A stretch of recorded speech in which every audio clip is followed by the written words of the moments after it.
Hi, this is Edward Troxel. In today's tutorial, we're going to take a look at another request from the forums where this person was wanting to take a series of titles that were on the Vegas timeline, convert them to images, then he wanted to replace the titles with those images.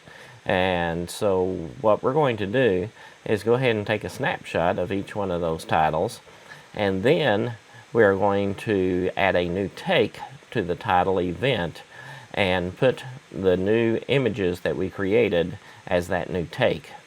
So let's take a look at the timeline and see what we have. Here you can see we have a timeline, and I just have 4 titles on this timeline, and we're going to replace those with images, and those images are just going to be added as a new take. So let's see what it will take to do that. Here's our standard script with all of our usings at the top, and then our namespace and our class 1, and then we define our myVegas variable, and then we set our myVegas variable equal to Vegas down here. In this particular case, the project needs to be saved because I want to put all the images in the same folder where the project has been saved. So the first thing we're going to do is check to see if myvegas.project.isUntitled. If it is untitled, then we're going to show a message that it hasn't been saved, and it must be saved before this script will work. If it has been saved, then we are going to get the file path of the current project. So our file path is going to be get directory name of the myvegas.project.filepath. And then I'm also going to get the current date and time, and then I'm going to modify my file path by adding the directory separator character, and then I'm going to create a folder with this date and time. So all of the files would be placed inside this new folder. And then I'm going to create the directory to this new file path. These 4 lines, if you go back to where we save snapshots, simply save the render quality and preview settings that were originally set in our project, and then I'm going to change them to basically best full so that we have the best possible quality image. Down below, we will reset all these settings back to the original values that you had set for your project. So we're going to modify them to be best full, and then we're going to reset them back to whatever you had them set to.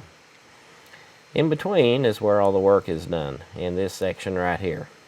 So we're going to go through each of the tracks. So for each track, my track, and myvegas.project.tracks, then if the track is selected and it is a video track, that way if you had some video tracks also on the timeline, you could just select the title track and then it'll only process that one track.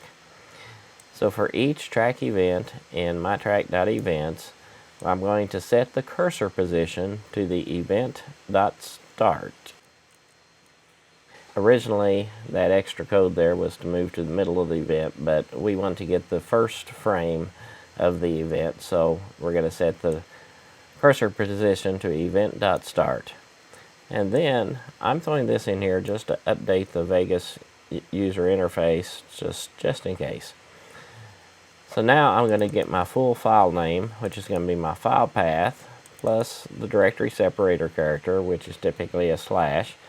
And then I'm going to put in my track.index plus 1, which, if you remember, the indexes are 0 base, so track 1 is 0. So I'm going to add 1 to it so that it says 1. Let's add the word track in there too. So now our file name will be track. For the first track it would be 1. And then event, and then for the first event it would be 1, and then for the second event it would be track 1 event 2.png. Now I'm going to save the snapshot, but I'm going to throw this into an if statement just in case there was an error in saving it. So if myvegas.saveSnapshot, and then we're going to pass it the full file name, then we want to save it in PNG format so that we get our alpha, and then we want it at the cursor position, which we set up here.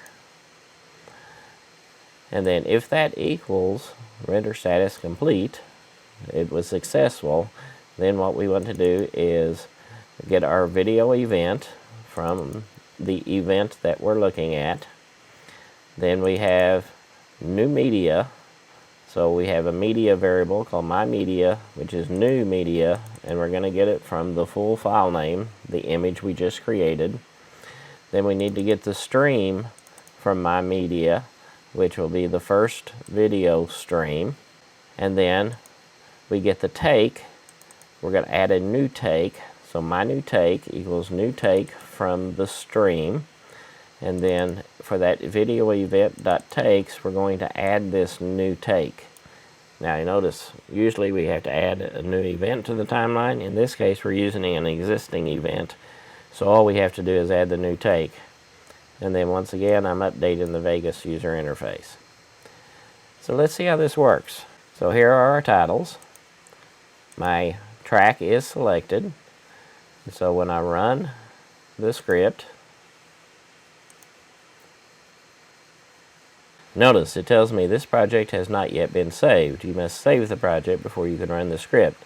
And notice up at the top it says untitled. So let's save the project.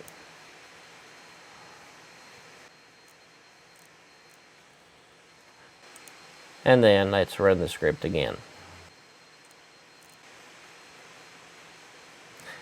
Now you'll notice that each of these say 2 of 2, track 1, event 2, 2 of 2, track 1, event 3, 2 of 2. Now if I want to get back to the original title, all I have to do is select one of these and press T. Now I'm back on the title, Vegas Titles and Text. Press T again, and I'm back to the image that was created.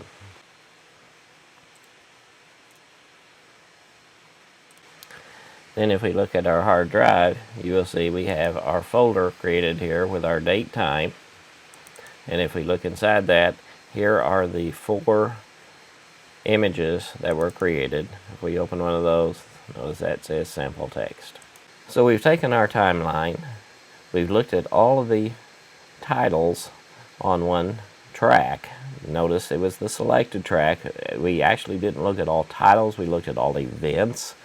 So where we were kind of assuming that all the titles were on one track and therefore we were only getting titles. Actually, if there had been a video event there, we would have gotten the first frame of that video event, and it also would have been converted to just that one image. So it was not made smart enough to look for just titles. It was just looking for all events on the selected track. But it created an image from the first frame from that track, and then it added that image as a new take to that event. If you have any suggestions for new scripts you'd like to see on these tutorials, let me know. Subscribe, like, and let me know what you'd like to see in the future. Please sign up at www.JETDV.com and subscribe on YouTube to get further notifications on when new videos are presented.